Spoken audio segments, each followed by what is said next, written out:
খালি ৰাখি কিনে শুনাই দিব আৰু আমি খান ইটো অপদেশ মানে জীৱনী এখন আশীষ পাব কিন্তু বিশ্বাস আছে দেই এতিয়া আমি খান কি লগতে প্ৰাৰ্থনা কৰিব সদায় বেয়া কথা সদায়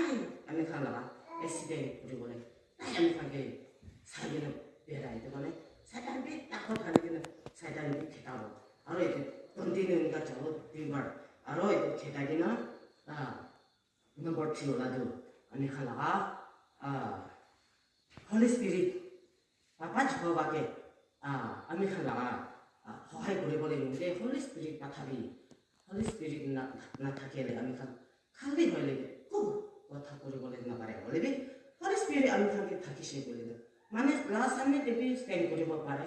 আৰু ঈশ্বৰ লাভ নামি উঞ্চা কৰিব পাৰে আৰু ঈশ্বৰ লগা কথাটো ক'বলৈ পাৰিছে এইটো মানে এইটো খান